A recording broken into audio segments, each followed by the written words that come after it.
प्यारे बच्चों, हिंदी की इस कक्षा में आप सबका स्वागत है। छात्रों, आज हमारे पठन पाठन का विषय है सर्वनाम। बच्चों, सर्वनाम का अर्थ है सबके लिए नाम। व्याकरण में कुछ ऐसे शब्द होते हैं जो किसी भी नाम के लिए प्रयोग किए जाते हैं।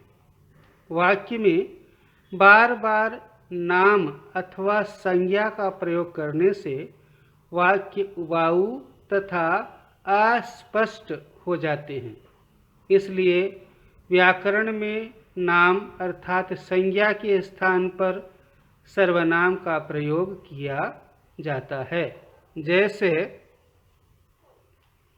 अभिषेक और अविनाश मित्र हैं, वे एक ही कक्षा में पढ़ते हैं, उनके घर भी पास पास हैं। अभिषेक पढ़ाई में अविनाश से अधिक होशियार है। वह अविनाश की पढ़ाई में मदद करता है।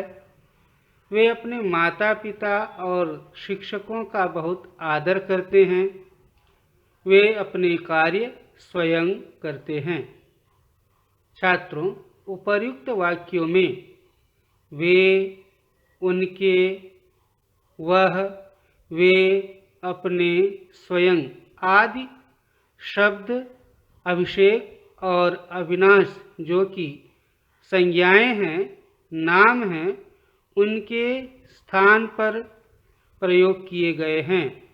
इसलिए इन शब्दों को हम सर्वनाम कहते हैं। छात्रों, इस तरह से सर्वनाम की परिभाषा कुछ इस प्रकार बनती है। संज्ञा शब्दों के स्थान पर प्रयोग किए जाने वाले शब्द सर्वनाम कहलाते हैं। अब सर्वनाम के भेदों की चर्चा होगी। सर्वनाम के 6 भेद हैं या 6 प्रकार हैं।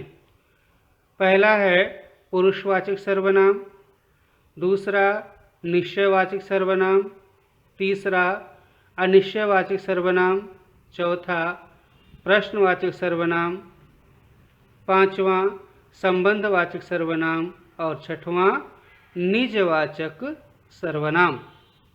छात्रों, अब हम सर्वनाम के एक एक भेदों को उदाहरण सहित समझने का प्रयास करेंगे। सबसे पहला भेद है पुरुषवाचक सर्वनाम। पुरुषवाचक सर्वनाम किसे कहते हैं, हम जान लेते हैं। जिन सर्वनाम शब्दों का प्रयोग वक्ता के लिए, वक्ता अर्थात जो बोल रहा है या बात कर रहा है, श्रोता के लिए जो सुन रहा है, तथा किसी अन्य के लिए किया जाए, वे शब्द पुरुषवाचक सर्वनाम कहलाते हैं। जैसे मैं इस बार शिमला जाऊंगा। यहाँ पर मैं बोलने वाला शब्द है, वक्ता है। मैं जो है यह पुरुषवाचक सर्वनाम के अंतर्गत आएगा। तुम श्रोता है, सुनने वाला है। तुम कहाँ जाओगे, तुम जो है वह भी पुरुषवाचक सर्वनाम के अंतर्गत आएगा। और तीसरा वाक्य है वह मसूरी जाएगा। इसमें वह भी वह व्यक्ति है जो बातचीत के दौरान वहाँ उपस्थित नहीं है, इसे अन्य कहते हैं या दूसरा कहते हैं।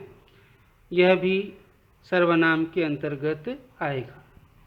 छात्रों, इस तरह से वक्ता, श्रोता और अन्य जो कि बातचीत के दौरान उपस्थित नहीं रहता, इस आधार पर पुरुषवाचक सर्वनाम के 3 भेद किए जाते हैं।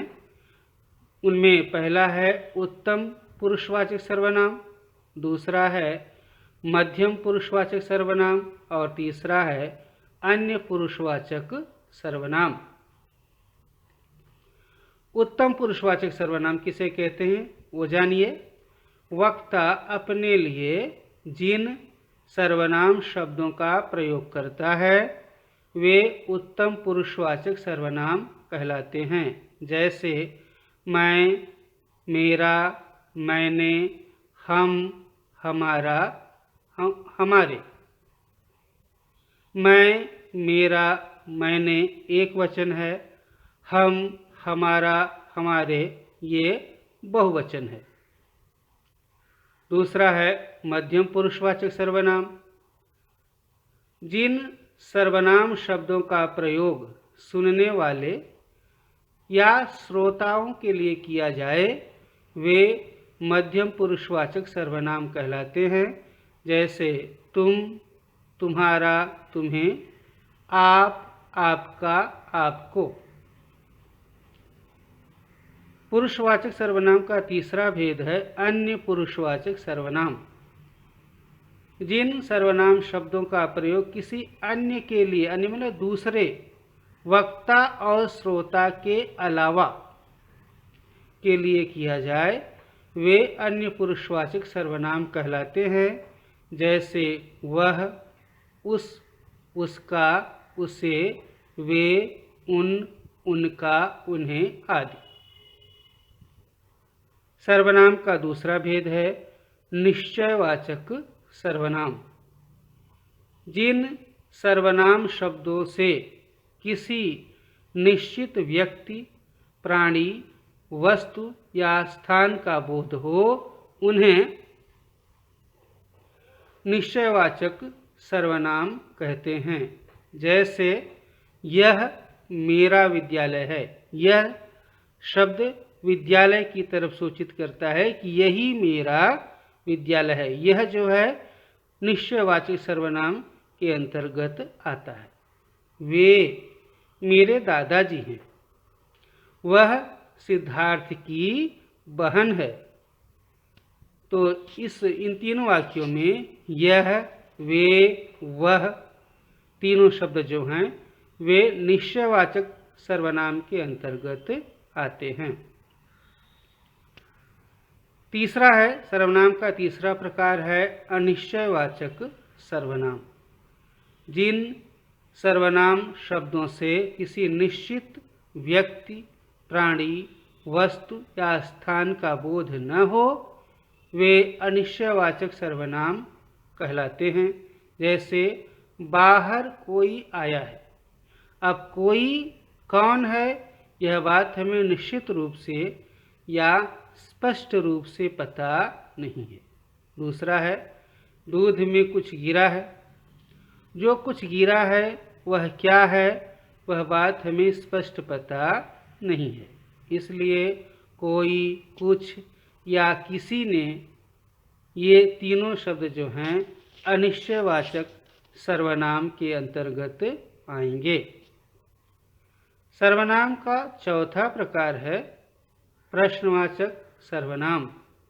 जिन सर्वनाम शब्दों का प्रयोग किसी व्यक्ति, प्राणी, वस्तु या स्थान के बारे में प्रश्न करने के लिए किया जाए वे प्रश्नवाचक सर्वनाम कहलाते हैं। जैसे बाहर कौन खड़ा है। इस वाक्य में कौन प्रश्नवाचक शब्द है। इससे प्रश्न पूछा जा रहा है किसी व्यक्ति के संबंध में, तो कौन ये प्रश्नवाचक सर्वनाम कहलाएगा। इसी तरह से इस डिब्बे में क्या है, क्या है किसी वस्तु की तरफ संकेत है, लेकिन क्या जो है वह प्रश्नवाचक शब्द है, इसलिए इसे हम प्रश्नवाचक सर्वनाम कहेंगे। आगे है संबंधवाचक सर्वनाम। जो सर्वनाम शब्द वाक्य में प्रयुक्त अन्य सर्वनाम शब्दों से संबंध होने का बोध कराएं वे संबंधवाचक सर्वनाम कहलाते हैं। जैसे उदाहरण दिया गया है जैसी करनी वैसी भरनी। इस वाक्य में जैसी और वैसी एक दूसरे से संबंधित शब्द हैं, इसलिए इन्हें हम संबंधवाचक सर्वनाम कहते हैं। अगला उदाहरण है, जो परिश्रम करेगा वह सफल होगा। इस वाक्य में जो और वह आपस में संबंधित हैं। क्यों? कि सफल वही होगा जो परिश्रम करेगा, दूसरा नहीं। तो इसलिए जो और वह एक ही व्यक्ति या एक ही पर्सन के लिए आए हैं, इसलिए इसे हम क्या कहेंगे? संबंधवाचक सर्वनाम कहेंगे। जहाँ जाओ वहाँ सबको प्रसन्न रखो। इस वाक्य में जहाँ और वहाँ एक ही स्थान के लिए प्रयुक्त शब्द हैं, इसलिए इन दोनों को हम संबंधवाचक सर्वनाम कहते हैं। अगला सर्वनाम का छठवां जो प्रकार है वह है निजवाचक सर्वनाम। निजवाचक सर्वनाम की परिभाषा है, जिन सर्वनाम शब्दों का प्रयोग कर्ता के निजत्व का बोध कराए, अर्थात जो सर्वनाम कर्ता से जुड़े हों, कर्ता के लिए प्रयुक्त हुए होते हों, उन्हें हम निजवाचक सर्वनाम कहते हैं। जैसे सभी अपने अपने घर चले जाएं। यहाँ पर अपने अपने शब्द जो है वह सभी के लिए, जाने वालों के लिए है। जाने वाले जो हैं सब, तो अपने अपने जो है वह निजवाचक सर्वनाम है। मैं अपना कार्य स्वयं करता हूँ। इस वाक्य में कर्ता जो है स्वयं, कर्ता कौन है? मैं। और स्वयं किसके लिए आया है? मैं के लिए आया है। इसलिए इसे हम क्या कहेंगे? निजवाचक सर्वनाम कहते हैं। फिर से सुने, निजवाचक सर्वनाम किसे कहा जाता है? जो शब्द कर्ता से निजत्व का बोध कराएं, वाक्य में कर्ता के लिए प्रयुक्त हों, उन्हें हम क्या कहते हैं? निजवाचक सर्वनाम। तीसरा सेंटेंस है, तीसरा वाक्य है, वह अपने आप चला गया। यहाँ पर जाने वाला कौन है? वह। कर्ता किसे कहते हैं? क्रिया को करने वाले को कर्ता कहा जाता है। वह जो है प्रस्तुत वाक्य में कर्ता है, और अपने आप किसके लिए आया है? वह कर्ता के लिए आया है। इसलिए इसे हम निजवाचक सर्वनाम कहेंगे। तो छात्रों, इस तरह से सर्वनाम से संबंधित संक्षिप्त जानकारी आपको इस वीडियो में दी गई है। आपकी पाठ्यपुस्तक में भी सर्वनाम से संबंधित जानकारी दी गई है। सर्वनाम से संबंधित अध्याय है, आप लोग उसको पढ़ें, उस पर विचार करें, समझें। अगर कोई शंका है तो उसका समाधान करें। उसके समाधान के लिए मैं सदैव प्रस्तुत हूँ। छात्रों, अब यहीं पर मैं यह पाठ समाप्त करता हूँ और अपने इस वीडियो को विराम देता हूँ। आप सबको बहुत बहुत धन्यवाद।